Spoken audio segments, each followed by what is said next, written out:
प्यारे साथियों नमस्कार। कैसे हैं आप सभी लोग? आशा करता हूं बहुत अच्छे, शानदार, स्वस्थ, जबरदस्त, जिंदाबाद होंगे और बहुत अच्छी तरीके से आप लोगों की पढ़ाई चल रही होगी। तो सभी प्यारे साथी एक बार आ जाओ भाई जल्दी जल्दी से क्लास में। सभी के लिए वेरी वेरी गुड मॉर्निंग, सुप्रभात, राम राम, जय श्री राम, राधे राधे, जय श्री कृष्णा। तो जितने भी मेरे प्यारे दोस्त क्लास में आ चुके हैं सभी का दिल से बहुत बहुत स्वागत है। तो मेरे सभी प्यारे दोस्त और सभी प्यारे भाई जल्दी जल्दी से क्लास में आ जाएंगे। मेरे प्यारे दोस्त, आज हम वेन डायग्राम का दूसरा पार्ट पढ़ेंगे। कल की क्लास में हम पढ़ ही नहीं पाए थे। कल की क्लास में हम लोग क्लास ही नहीं ले पाए थे और कल हमारी क्लास आधी अधूरी ही रही और कल हमारी क्लास कंप्लीट नहीं हो पाई। मतलब आधी अधूरी का मतलब ये है कि परसों क्लास हुई थी, कल हो ही नहीं पाई, तो हमारा ये जो टॉपिक है यही आधा अधूरा रह गया, कल क्लास नहीं हो पाई। एक्चुअल में कल मेरा मतलब ऐसे कहूँगा, एक गाड़ी थी और मैं भी गाड़ी चला रहा था तो थोड़ा एक्सीडेंट हो गया। आगे से गाड़ी, मतलब ऐसे ही समझ सकते हैं कि हमारी गाड़ी में फिर भी थोड़ा कम ही नुकसान हुआ था और दूसरे जो भाई थे उनकी गाड़ी में भी नुकसान हुआ। मतलब यही समझो कि जब टक्कर होती है तो थोड़ा बहुत नुकसान होता ही है। गलती की अगर मैं कहूं कि भैया गलती किसकी थी, तो गलती मैं यही कह सकता हूं कि थोड़ी सी गलती दोनों की ही थी। मैं ये भी नहीं कहूंगा कि उस भाई की ही गलती थी, मैं यही बोलूंगा कि भाई थोड़ी बहुत गलती मेरी भी रही होगी। और मेरे प्यारे दोस्त, एक्चुअल में कल यही हुआ कि मैं सुबह 7 बजे से 8 बजे तक क्लास लेके जा रहा, सॉरी 8 बजे से 9 बजे तक जो हमारा कल नया बैच आया था उस क्लास को लेके ही जा रहा था और रास्ते में तुरंत की तुरंत एक्सीडेंट हो गया। तो हालांकि मैं सुरक्षित हूँ, गाड़ी तो अभी मुझे लगता है कि सर्विस सेंटर ही जाएगी तभी ठीक हो पाएगी, पर चलो कोई नहीं। फिलहाल स्थिति यह है कि अभी आज की क्लास हम कंटिन्यू करेंगे। सही है। दूसरी चीज मेरे प्यारे दोस्त, यहां पर हम लोग ऐसे बोलेंगे कि अगर मैं क्वेश्चन की बात करता हूं तो क्वेश्चन भी आज की क्लास में हम डिस्कस करेंगे और उससे पहले जो हम लोगों को चीजें समझनी है वो यहां पर ऐसे भी समझनी है कि अब आप लोगों के लिए एक कुल मिलाकर ये टॉपिक इतना समझने वाला होना चाहिए कि कोई भी क्वेश्चन आए और आप बहुत आराम से उस क्वेश्चन का आंसर कर सकें। जैसे पहले सवाल पर आ जाते हैं। ये पहला सवाल है आज की क्लास का। एक बार बताओ भाई क्या डायग्राम इसका बन सकता है। और यहां पर 3 चीजें लिखी हुई हैं, महिला, अध्यापक और लेखक। मेरे सभी प्यारे साथी बताएंगे। यहां पर ये कह रहा है महिला, अध्यापक और लेखक का सही डायग्राम क्या होगा।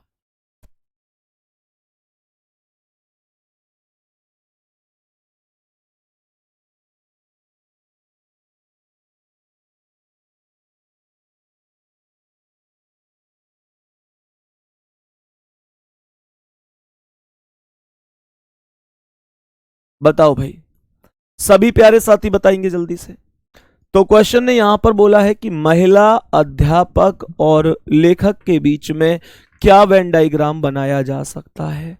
तो मेरे प्यारे साथी, हम सभी लोग जानते हैं कि जितने भी अध्यापक होते हैं उनमें से ऐसा तो है नहीं कि सभी के सभी अध्यापक पुरुष ही होते हों।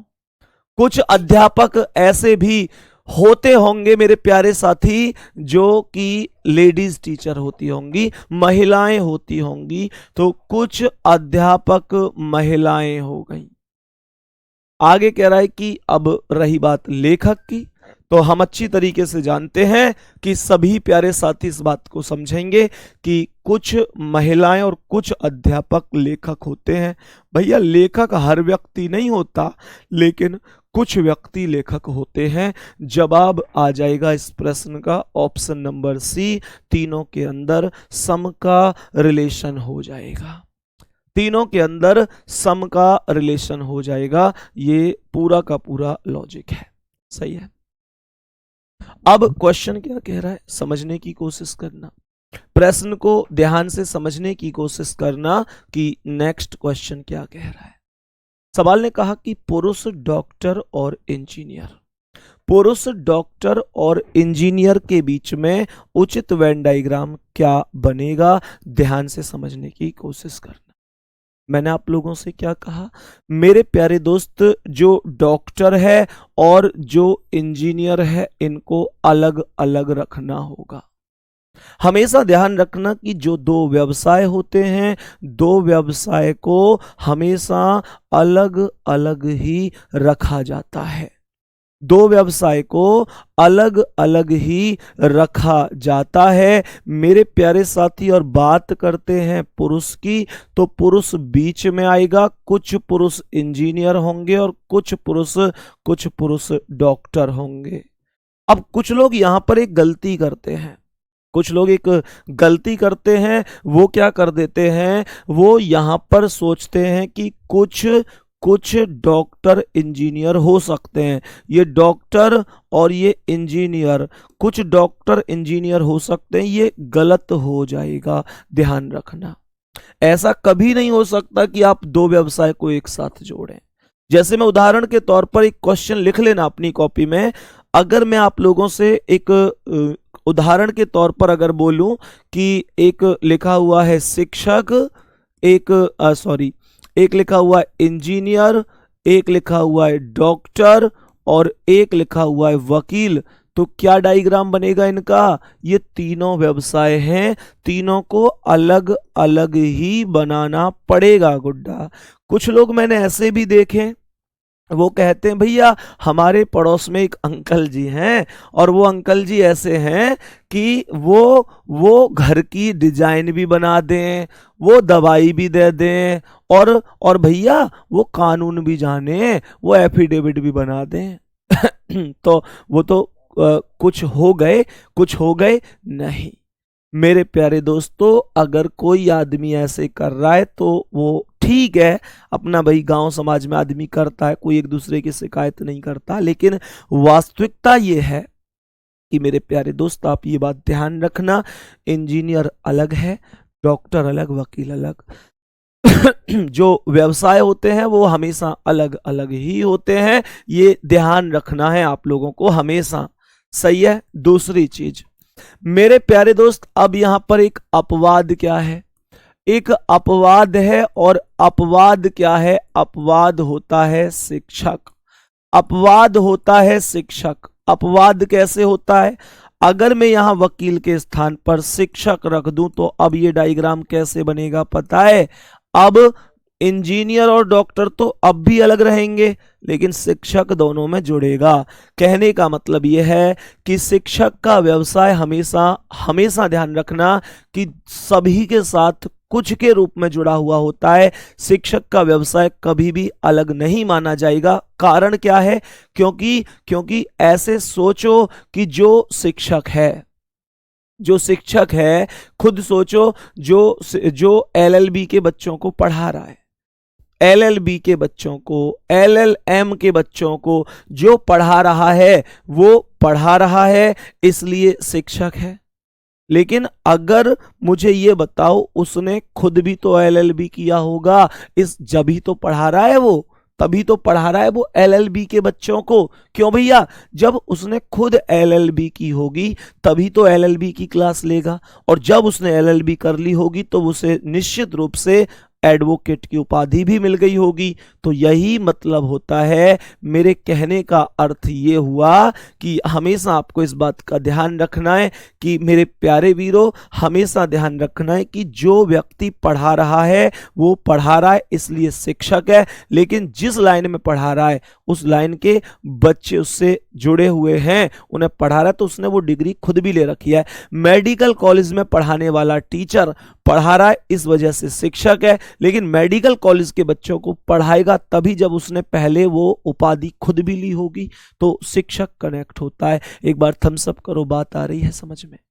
मेरे प्यारे दोस्त, समझ में आया? ये आपको ध्यान रखना है। फिलहाल पुरुष डॉक्टर इंजीनियर, डॉक्टर अलग है, इंजीनियर अलग है, कुछ पुरुष डॉक्टर होंगे, कुछ इंजीनियर होंगे। डायग्राम बन जाएगा डी ऑप्शन। नेक्स्ट क्वेश्चन, अगला सवाल।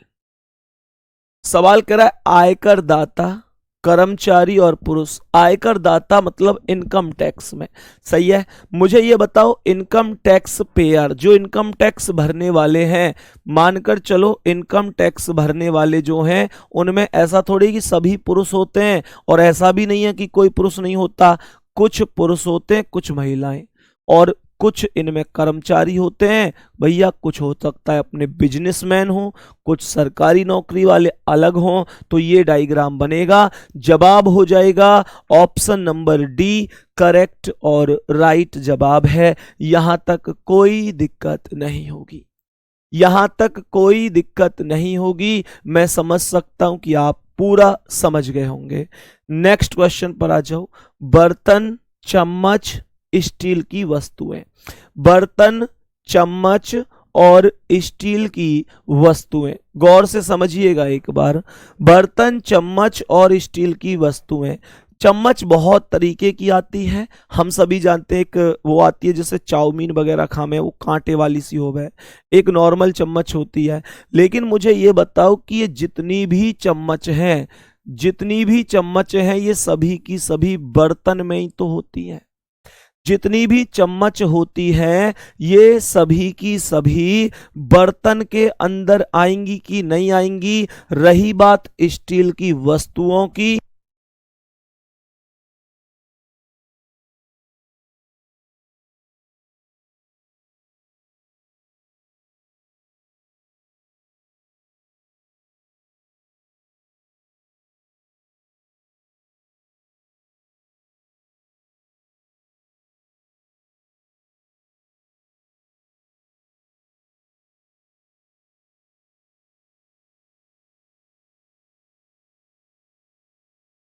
बताओ भाई, सवाल कर रहा है जितनी भी चम्मच हैं वो सभी के सभी बर्तन के अंदर आते हैं।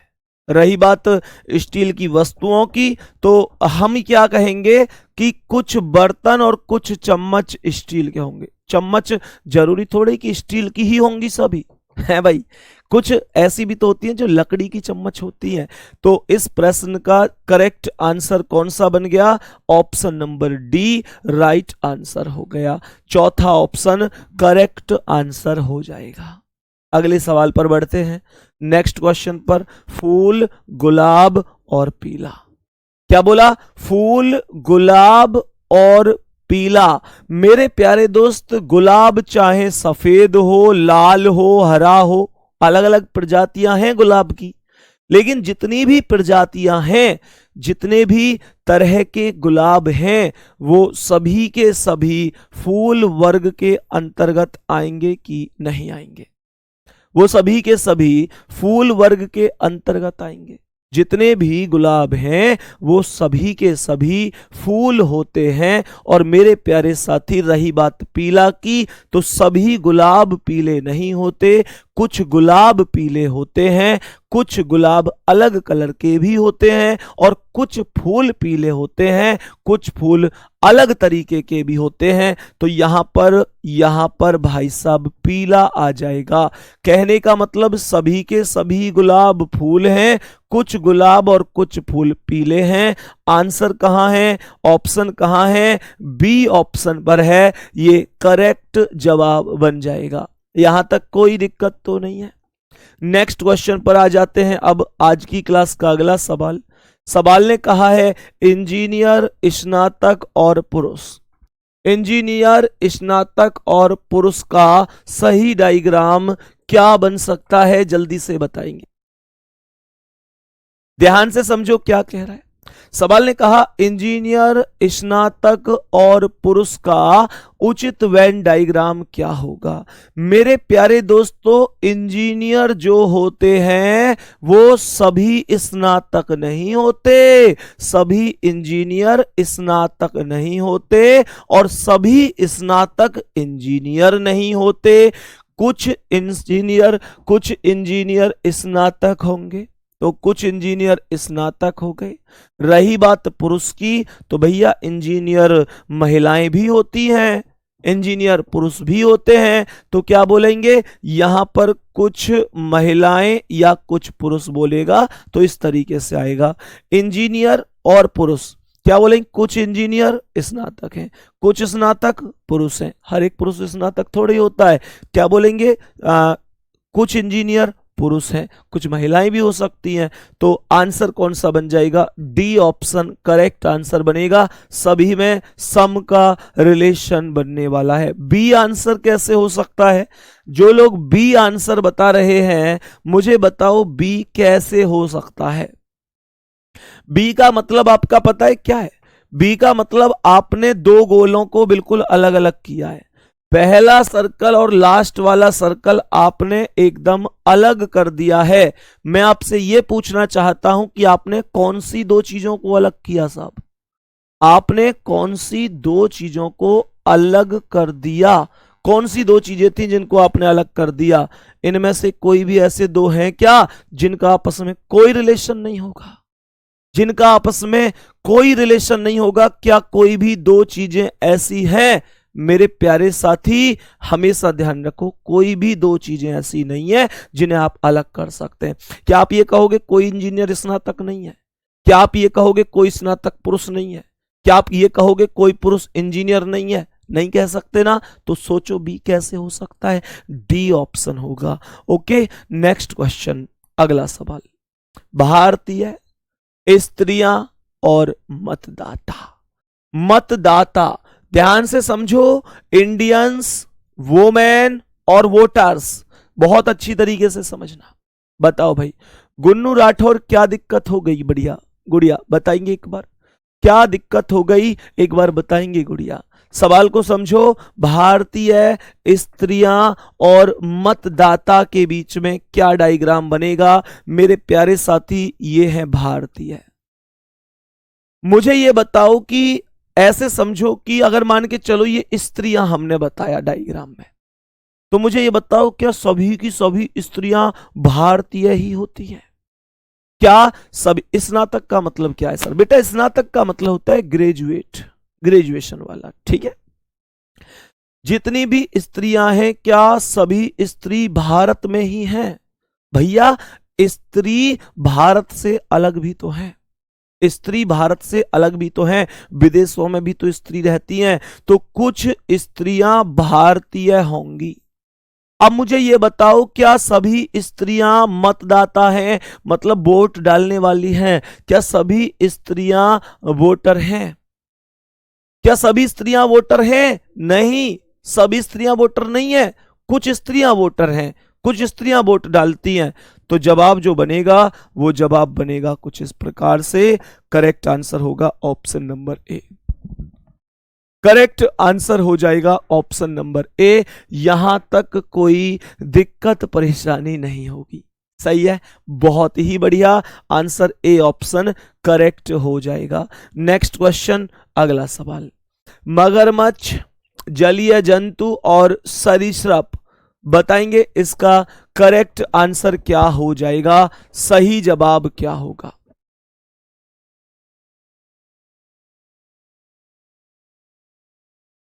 बताओ भाई जल्दी से, इसका सही आंसर क्या है? सही आंसर बताओ, इस प्रश्न का क्या हो सकता है? बताओ जल्दी।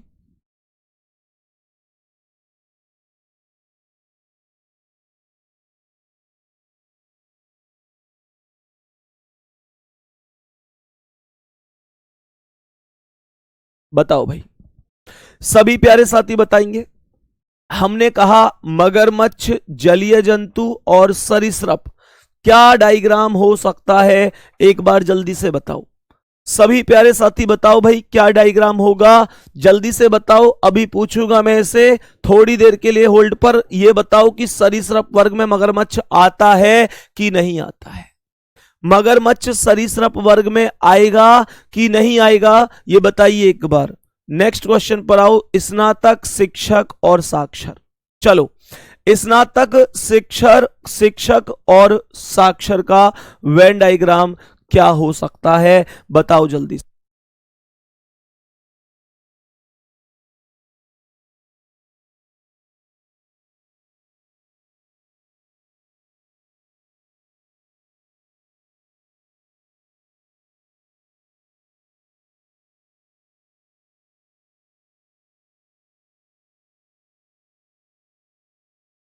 बताओ भाई, सभी प्यारे साथी बताएंगे, मेरे सभी प्यारे दोस्त बताएंगे कि स्नातक, शिक्षक और साक्षर के बीच में सही डायग्राम क्या हो सकता है?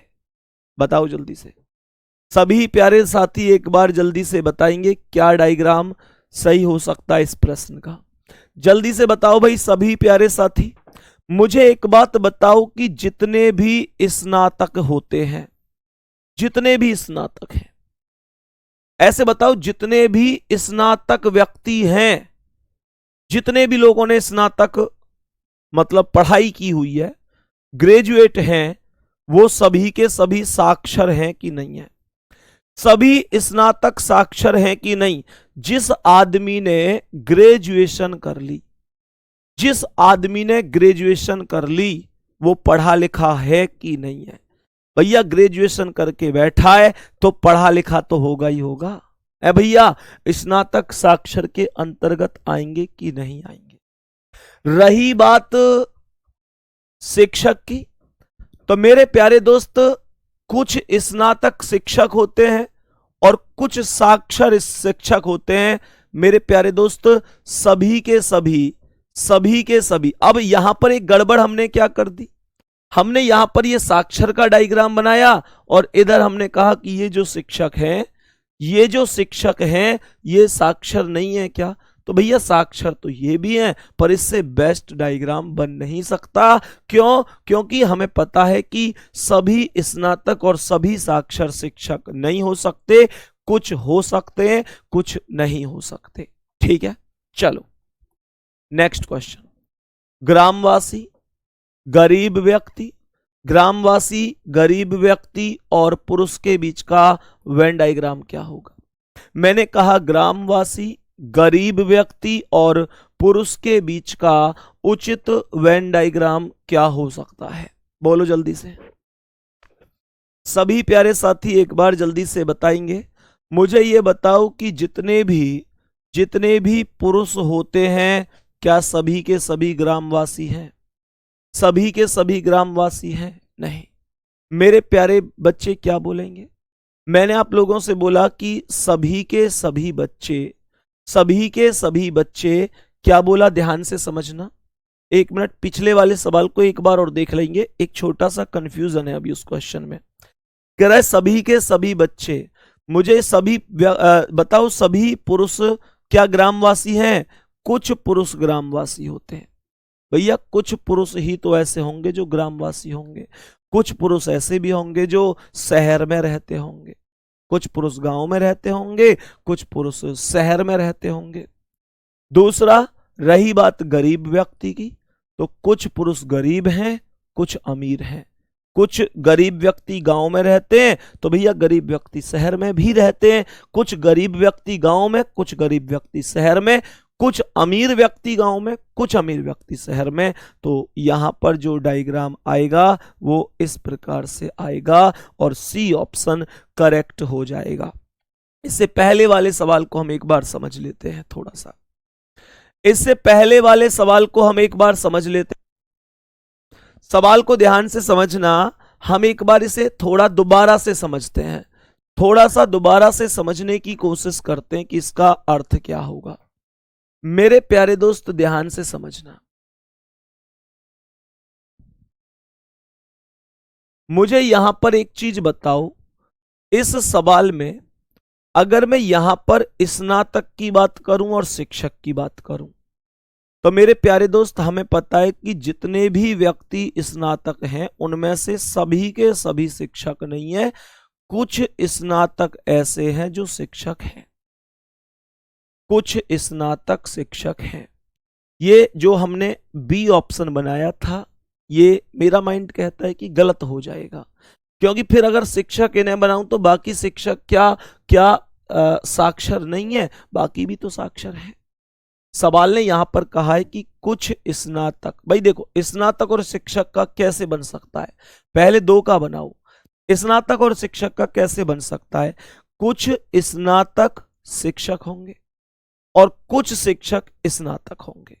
मुझे एक बात बताओ कि स्नातक शिक्षक हैं, सभी स्नातक शिक्षक तो है नहीं, कुछ स्नातक शिक्षक हैं और कुछ शिक्षक स्नातक हैं। कुछ ऐसे भी होते हैं, आपने देखा होगा गांव वगैरह में या छोटे छोटे कस्बों में, जो मतलब नॉर्मल स्कूल टाइप बना दिए हैं, वहां खूब 12वीं पास करके बच्चा पढ़ा रहा है, वो भी टीचर है। हर जरूरी नहीं कि पढ़ाने वाला हर व्यक्ति ग्रेजुएट है। अब इसका मतलब क्या है? तो ऐसे बताओ कि जो स्नातक है शिक्षक या स्नातक नहीं है पर है तो शिक्षक, ये बात तो कन्फर्म है कि शिक्षक बिना पढ़े लिखे तो बन नहीं सकता। तो ये दोनों के दोनों साक्षर ही तो हैं, दोनों के दोनों पढ़े लिखे ही तो हैं। तो इस हिसाब से डायग्राम आप थोड़ा सा करेक्शन कर लेना। इसमें 9वें वाले का मैंने शायद बी बता दिया था, जल्दबाजी में इसका आप ए कर लेना, थोड़ा सा करेक्शन यहां पर जरूर कर लेना। ए ऑप्शन करेक्ट आंसर होगा 9 का। तो ए ऑप्शन करेक्ट आंसर हो जाएगा 9वें क्वेश्चन का, कोई दिक्कत नहीं। और 10वां क्वेश्चन हमने अभी अभी डिस्कस किया ही है। दूसरी चीज मेरे प्यारे दोस्त, आप सभी लोगों को एक छोटा सा गिफ्ट मेरी तरफ से और भी था। आप सभी लोग लगातार ये चाहते रहे हैं कि थोड़ा जल्दी जल्दी चीजों को किया जाए, तो मैं एक चीज कह देता हूं कि जल्दी तो मैं नहीं कर सकता। मेरे फाउंडेशन बैच का मतलब है कि मैं हर एक चीज पढ़ाऊंगा, हर एक टाइप पढ़ाऊंगा, हर एक कॉन्सेप्ट पढ़ाऊंगा। बस मेहनत ज्यादा कर सकता हूं। और इस मेहनत के सिलसिले में मेरे प्यारे दोस्त, मैंने आपसे ये कहा भी था कि मैं आप लोगों की क्लास दिन में 2 बार करने की सोच रहा हूं। एक हमारा समय जो 11 बजे से 12 बजे तक चलता है, यही समय रहेगा। दूसरा मेरे प्यारे वीर, मेरा ये मन था कि मैं आप लोगों की क्लास सुबह 7 बजे कर दूं, लेकिन बहुत सारे बच्चों के मैसेज थे कि भैया हम 7 बजे लाइब्रेरी नहीं पहुंच पाते, या भैया हम 7 बजे घर का काम करते हैं। मेरे प्यारे दोस्त, इस वजह से मैंने आप लोगों का टाइम अब थोड़ा सा एडजस्ट करके दोपहर 1 बजे का समय कर दिया है। दोपहर 1 बजे का समय कर दिया है। अब आप लोग कहोगे कि भैया आपने इस समय को डायरेक्ट 11 से फिर 1 बजे का ही कर देते, 2 घंटे का ही लगातार कर देते। बच्चे कर देता, पर मेरी 12 बजे से अगली क्लास भी होती है, तो जो पॉसिबिलिटी जहां बन पाई मैंने आपके लिए कर दी है। एक बार खुश हो जाओ। और मजे की बात यह है कि ये क्लास जो है 1 बजे से 2:30 बजे तक मैं आप लोगों के लिए लूंगा। मेरे कहने का मतलब हो गया कि मैं अब से अर्थात आज से ही ये क्लास शेड्यूल होगी आपकी। थम्स अप करो, चेक करके चेक कर लेना। तो 11 से 12 और 1 से 2:30, कहने का मतलब अब हमारी रीजनिंग दिन में 2.5 घंटे चलेगी। और ये बहुत लंबा चौड़ा ऐसा नहीं कि भाई बहुत ही मतलब सर इतना कैसे पढ़ेंगी, ये लगभग 20-25 दिन की बात है। हमारा पूरा सिलेबस बहुत आराम से हम कंप्लीट कर चुके होंगे। दूसरी बात, एक और प्यारा सा गिफ्ट आप लोगों के लिए दे रहा हूं मेरे प्यारे दोस्त। जब फाउंडेशन बैच में हमारा सिलेबस कंप्लीट हो चुका होगा, जब फाउंडेशन बैच में हमारा सिलेबस कंप्लीट हुआ होगा, तो मैं आप लोगों के लिए रिवीजन सीरीज भी चालू करूंगा।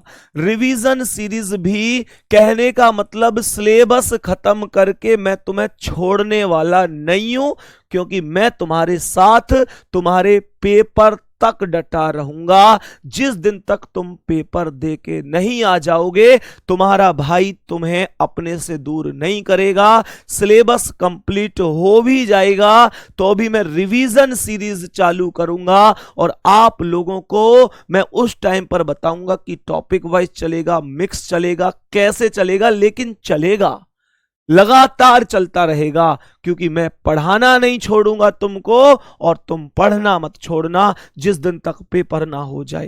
तैयार हो मेरे साथ ये मेहनत करने के लिए? गुड्डा एक बार जल्दी से बता दो। 11 से 12 क्लास चलती है, 1 बजे से 2:30 बजे तक और भी एक क्लास चालू कर दी है मैंने आप लोगों के लिए। रिवीजन सीरीज तुरंत जैसे ही सिलेबस खत्म, रिवीजन सीरीज भी चालू करूंगा। लेकिन एक चीज यहां पर थोड़ी सी दिक्कत और भी है मेरे प्यारे दोस्त, अभी क्योंकि ये एक्स्ट्रा थोड़ी सी क्लास आ रही है, थोड़ा एक्स्ट्रा भार मेरे पास है। मेरी लगभग अभी 10 क्लास पूरे दिन में चल रही हैं।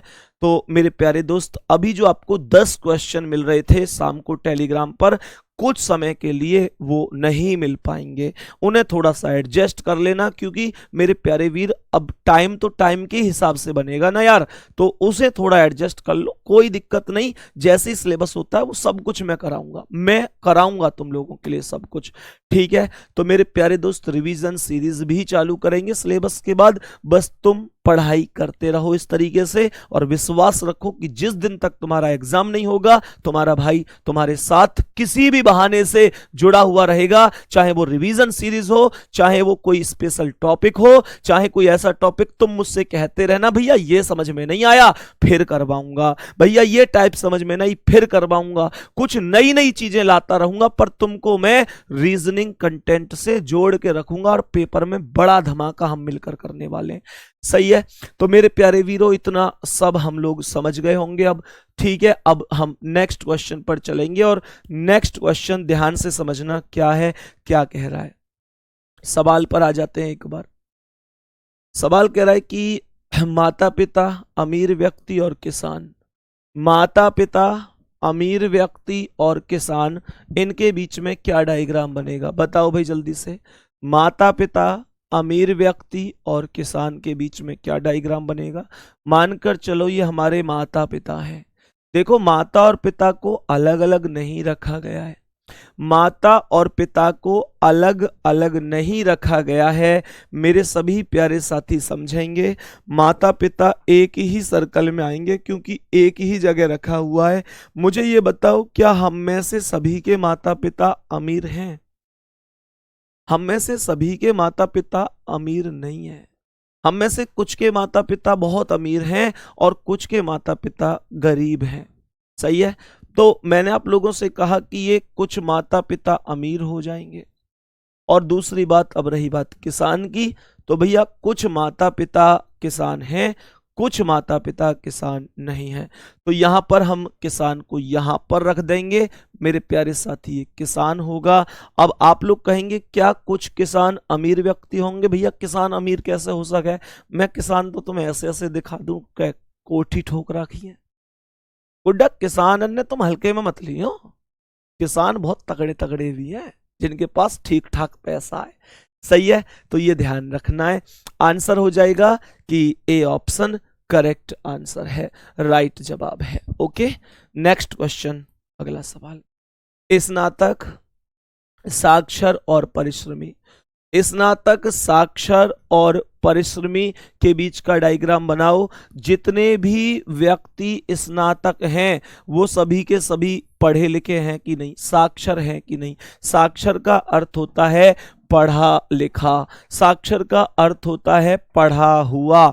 तो जितने भी व्यक्ति स्नातक होंगे वो सभी के सभी साक्षर होंगे कि नहीं होंगे? जितने भी व्यक्ति स्नातक हैं वो सभी के सभी व्यक्ति साक्षर जरूर होंगे। और रही बात परिश्रमी की, तो मेरे प्यारे साथी कुछ स्नातक और कुछ साक्षर परिश्रमी हैं। सभी स्नातक परिश्रमी थोड़े ही होते हैं, कुछ स्नातक परिश्रमी होते हैं, कुछ स्नातक परिश्रमी नहीं होते। जवाब होगा ऑप्शन नंबर डी, करेक्ट और राइट आंसर हो जाएगा। सही है। नेक्स्ट क्वेश्चन पर आ जाओ। प्याला, मेज और क्रॉकरी, मेरे प्यारे साथी जो प्याला होता है वो क्रॉकरी वर्ग में ही तो आता है, जो प्याला होता है वो क्रॉकरी वर्ग में आता है। रही बात मेज की, वो अलग आएगा। ये तो भैया जी फर्नीचर वर्ग में आता है, ये तो फर्नीचर वर्ग में आता है। पहला ही ऑप्शन आपका करेक्ट जवाब हो जाएगा, राइट आंसर हो जाएगा। सूर्य, तारा और पोलरिस, बताओ इसका आंसर क्या है?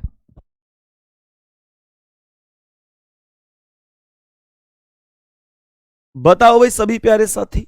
ये जो पोलरिस है ना, पोलरिस जो लिखा हुआ है मेरे प्यारे दोस्त, ये भी एक प्रकार का तारा ही होता है, ये भी एक प्रकार का तारा ही होता है। तो कहने का मतलब है कि सूर्य और पोलरिस दोनों अलग हैं, लेकिन दोनों तारा वर्ग में ही आते हैं, तारा वर्ग में ही आते हैं। जवाब हो जाएगा सी ऑप्शन राइट आंसर है, दोनों तारा वर्ग में आएंगे। देखो जो सूर्य है हम सभी जानते हैं कि वो एक तारा है मेरे प्यारे साथी। जिस प्रकार से सूर्य तारा है ऐसे ही पोलरिस भी तारा है, पर पोलरिस अलग है, सूर्य अलग है। सही है। नेक्स्ट क्वेश्चन, नियतकालिक पत्रिका, नियतकालिक जो एक निश्चित समय पर आता हो वो वाली पत्रिका, साप्ताहिक पत्रिका और प्रकाशक। बताओ जल्दी से, मुझे जल्दी से बताओ कि ये जो साप्ताहिक पत्रिका है, साप्ताहिक पत्रिका का मतलब जो सप्ताह में आती है। तो ये जो साप्ताहिक पत्रिका, देखो दैनिक पत्रिका हो गई, पाक्षिक पत्रिका हो गई, साप्ताहिक पत्रिका हो गई, मासिक पत्रिका हो गई, ये सभी की सभी नियतकालिक पत्रिका ही होती है। ये सभी की सभी नियतकालिक पत्रिका ही होती हैं। तो ये सभी की सभी नियतकालिक पत्रिका हो जाएंगी। और मेरे प्यारे साथी ये जो प्रकाशक है ये अलग है, प्रकाशक अलग हो जाएगा। प्रकाशक तो भैया वो है जो प्रकाशित कर रहा है इन पत्रिकाओं को। जवाब कौन सा आंसर है? बी ऑप्शन करेक्ट जवाब हो जाएगा, बी ऑप्शन करेक्ट आंसर हो जाएगा। अब मैं यहां से आपको कुछ स्पेशल क्वेश्चन दिखाऊंगा।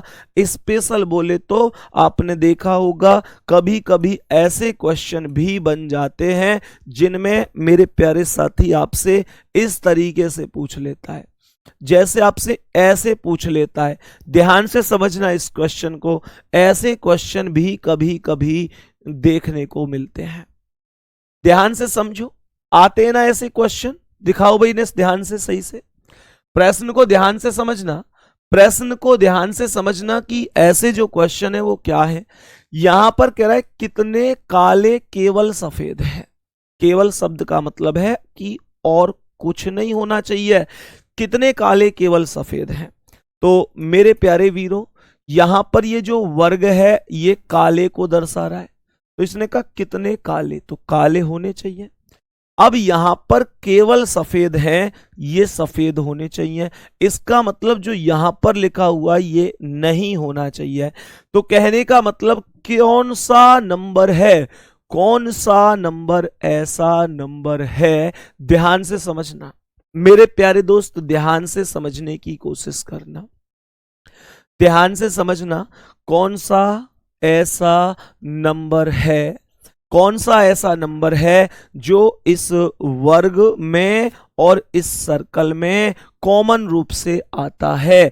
तो वो नंबर कौन है?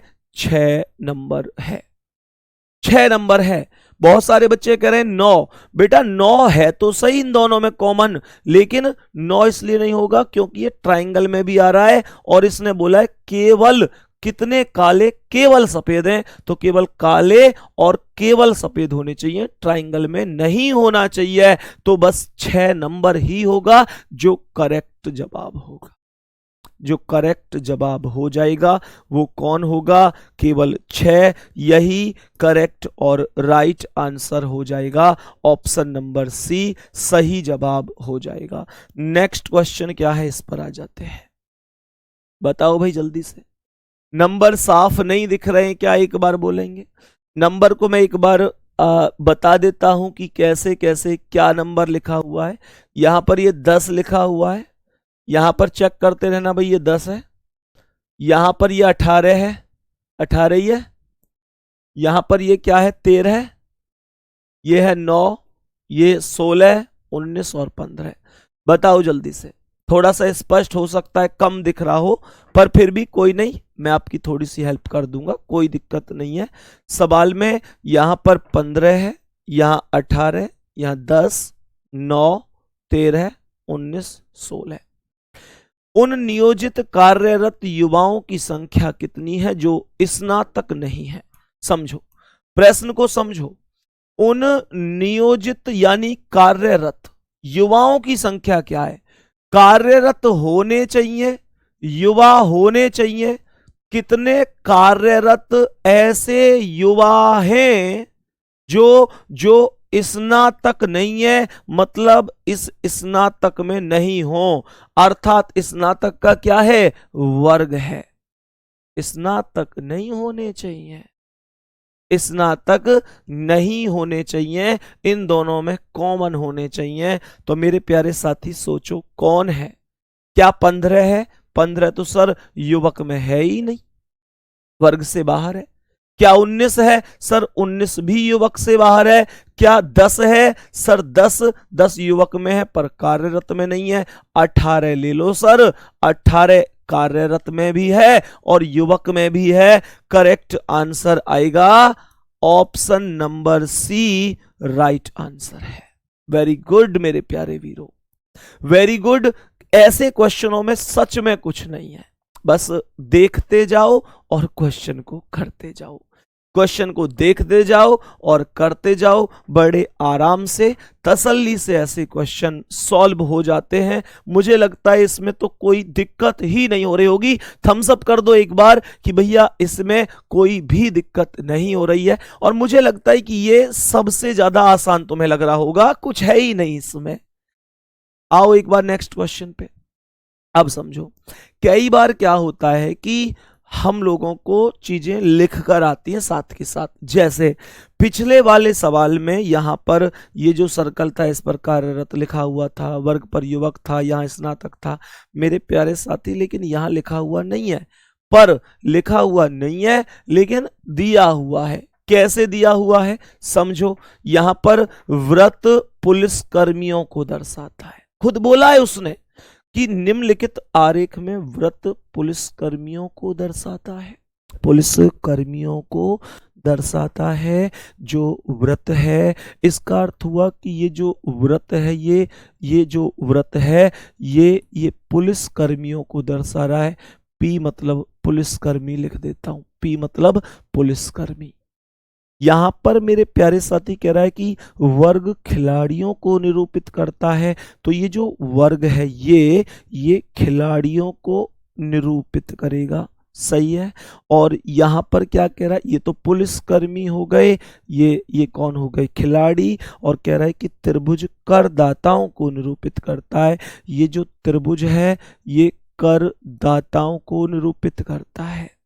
अब क्वेश्चन पूछना क्या चाहता है, क्वेश्चन ने हमसे पूछा कि कितने पुलिसकर्मी करदाता हैं, कितने पुलिसकर्मी होने चाहिए, करदाता होने चाहिए, लेकिन खिलाड़ी नहीं है, अर्थात खिलाड़ी वर्ग में नहीं होने चाहिए। बोलो जल्दी से, खिलाड़ी वर्ग में नहीं होने चाहिए। तो ऐसा कौन है, ऐसा कौन है जो खिलाड़ी वर्ग में नहीं है बाकी सब में है? खिलाड़ी वर्ग का मतलब क्या बोलेंगे भैया, ये जो वर्ग बना हुआ है, ये जो वर्ग है मेरे प्यारे साथी, 6 नंबर ऐसा है जो वर्ग से अलग है। बाकी पुलिसकर्मी अर्थात सर्कल में भी मौजूद है और ट्रायंगल में भी मौजूद है।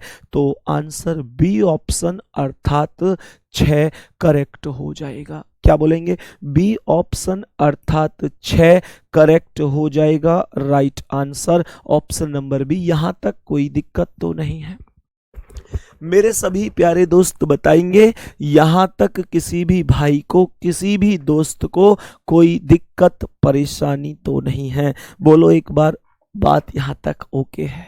Very good, very very good. Next question पे चले, अब अगले क्वेश्चन पे चलें। आज की क्लास के अगले प्रश्न पर बढ़ें। इतना समझ में आया है? नेक्स्ट क्वेश्चन क्या है गुड्डा, समझो इस प्रश्न का आंसर क्या होगा, समझने की कोशिश करना। बहुत प्यारा सा सवाल है, बहुत प्यारा सा सवाल है। इसमें कुछ क्वेश्चन हालांकि ऐसे भी बनते हैं कि 10% चाय पीते हैं, 20% कॉफी पीते हैं, है ना। ऐसे भी बनते हैं इसमें कि 10% इंग्लिश में फेल, 20% उसमें। वो एक तरीका है जो वेन डायग्राम से हम करते हैं, पर वो मैथ का परसेंटेज का टॉपिक है, सही है, वो परसेंटेज का टॉपिक होता है। रीजनिंग में जो चीजें पूछी जाती हैं वो मैं आपको यहां पूरा कंप्लीट तरीके से बता रहा हूं, कभी गलत नहीं होगा सवाल। समझो क्या कह रहा है, कह रहा है कि एक महाविद्यालय में 15 विद्यार्थी इतिहास और मनोविज्ञान दोनों विषयों का अध्ययन करते हैं। 15 विद्यार्थी ऐसे हैं जो मनोविज्ञान और इतिहास का अध्ययन करते हैं। तो सीधी सी बात है, देखो ये जो 15 हैं ये मनोविज्ञान वाले सर्कल में और इतिहास वाले सर्कल में कॉमन रूप से 15 लिखा हुआ है। तो ये इसी लाइन की पूर्ति कर रहा है कि 15 व्यक्ति मनोविज्ञान और इतिहास का अध्ययन कर रहे हैं। आगे कह रहा है कुल मिलाकर 22 विद्यार्थी इतिहास का अध्ययन करते हैं। तो इतिहास का 22 ही तो हो गए। आप खुद चेक करो कि जो इतिहास वाला सर्कल है उसमें 22 ही आ रहा होगा। कैसे भाई, जो 15 कॉमन है वो भी इतिहास में है और 7 ही अलग है। तो 15 और 7 22 ही तो हैं जो इतिहास का अध्ययन कर रहे हैं। उसी प्रकार से मेरे प्यारे साथी क्या बोला कि 32 विद्यार्थी मनोविज्ञान पढ़ते हैं। तो ये जो मनोविज्ञान पढ़ रहे हैं, मनोविज्ञान जो पढ़ रहे हैं अर्थात इस सर्कल में ये 32 विद्यार्थी हैं। 15 ये और 17 ये, 15 और 17 32 हो गए। मेरे प्यारे साथी आगे क्या बोला कि 12 और विद्यार्थी हैं जो केवल भौतिक का अध्ययन करते हैं। तो ये केवल भौतिक में 12 आ गए। अब प्रश्न ने पूछा क्या है, इतना समझने समझाने के बाद प्रश्न ने पूछा क्या है वो समझो। कह रहा है कि केवल इतिहास और केवल भौतिकी का, केवल बोला है, केवल का मतलब है कि किसी दूसरे में इंक्लूड नहीं होना चाहिए। केवल दूसरे में इंक्लूड नहीं होना चाहिए। केवल इतिहास और केवल भौतिकी का अध्ययन करने वाले विद्यार्थियों की कुल संख्या क्या है। क्या बोला इसने, केवल इतिहास और केवल भौतिकी का अध्ययन करने वाले विद्यार्थियों की संख्या।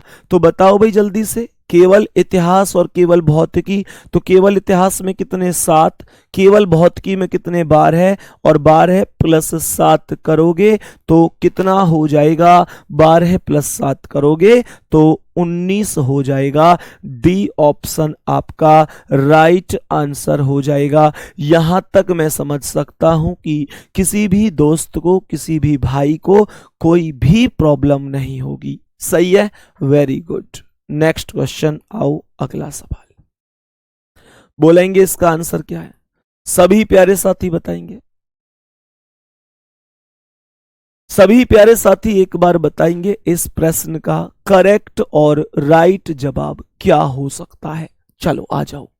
कह रहे कितने कपड़े पतलून हैं। ध्यान से समझना, इसने लिखा हुआ है कि ये जो आयत है ये पतलून को प्रेजेंट करता है, ये जो सर्कल है शर्ट को, और ट्रायंगल कपड़े को। क्या बोला, कितने कपड़े ऐसे हैं जो पतलून है। तो कपड़े होने चाहिए और पतलून होने चाहिए। बताओ कितने कपड़े पतलून है, कितने कपड़े पतलून है, जल्दी से बताना।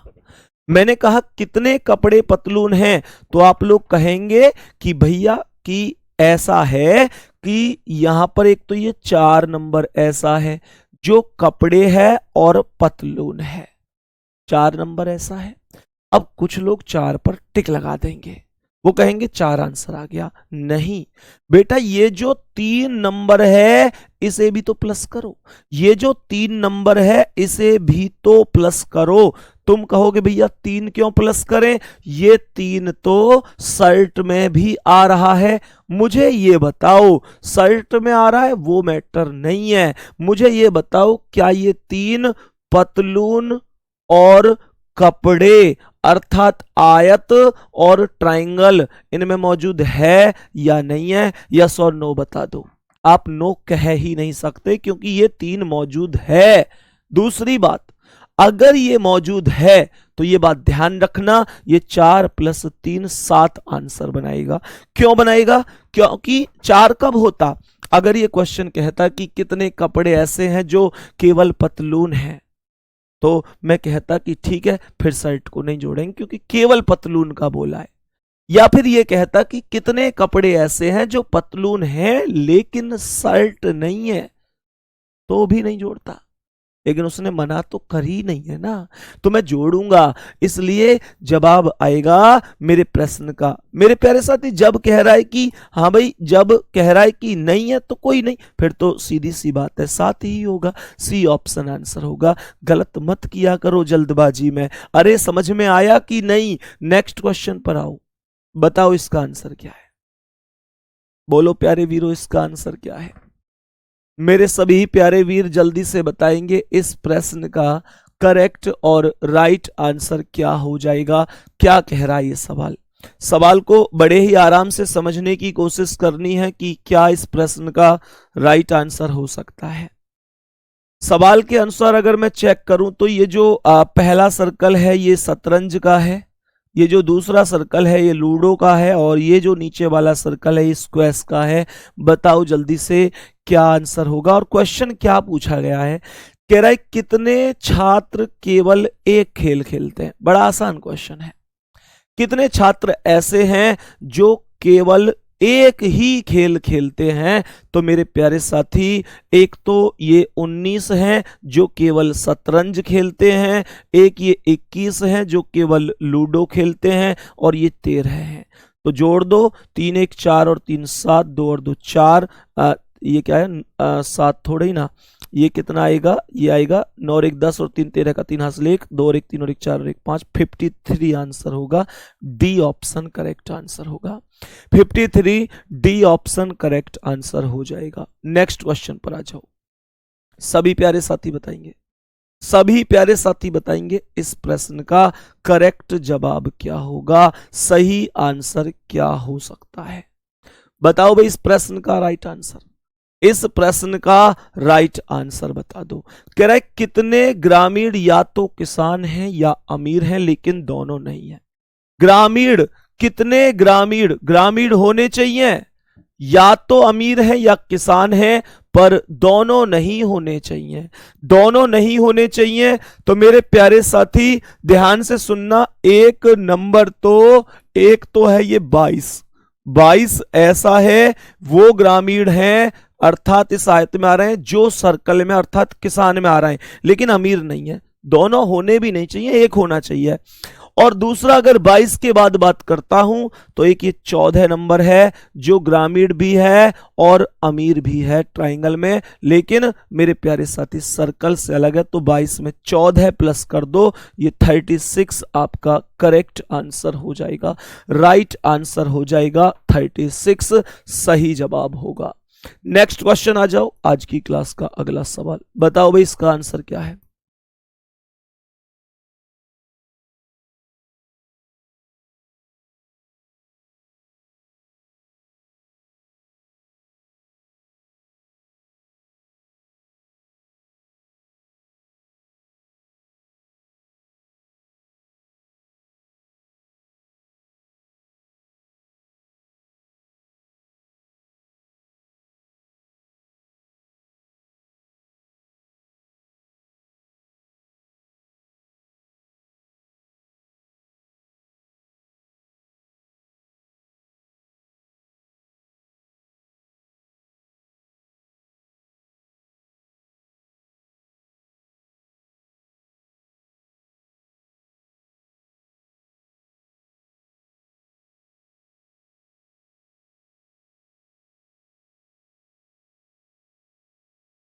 बताओ भाई इस प्रश्न का आंसर क्या है, जल्दी से बताएंगे इस प्रश्न का आंसर क्या है। और मेरे प्यारे वीर ये टॉपिक लगभग अब मतलब इस क्वेश्चन का आंसर आप मुझे बता देना तो ये टॉपिक पूरी तरीके से फिनिश है। चलो चला दो। सवाल क्या कह रहा है, कौन सा भाग इन मनुष्यों को दर्शाता है जो लड़कियां हैं पर बच्चे नहीं है। ध्यान से समझना, व्रत बच्चों को दर्शाता है, त्रिभुज लड़कियों को दर्शाता है और आयत मनुष्यों को दर्शाता है। बताओ कौन सा भाग है। तो जवाब आ रहा है सबका ई। वेरी गुड, ई एकदम करेक्ट है। ऑप्शन नंबर बी, उम्मीद करता हूं आपने से बहुत अच्छी तरीके से किया होगा बी ऑप्शन। और ये क्वेश्चन एक बार खुद से कर लेना और मुझे बता देना कि मेरे प्यारे साथी इसका करेक्ट आंसर क्या है। ये दो क्वेश्चन हैं जिनके आंसर आपको बताने, एक ये क्वेश्चन है और एक मेरे प्यारे साथी ये क्वेश्चन है। ठीक है, तो बाकी मिलते हैं अगली क्लास में, अर्थात करेक्ट 1 घंटे बाद एक नए टॉपिक के साथ। ये आप कभी भी अब गलत मत कर देना। आज क्लास चलेगी आपकी 1 बजे, पूरी कंप्लीट बेहतरीन 1.5 घंटे की। मिलते हैं तो थोड़ी देर बाद। धन्यवाद, नमस्कार।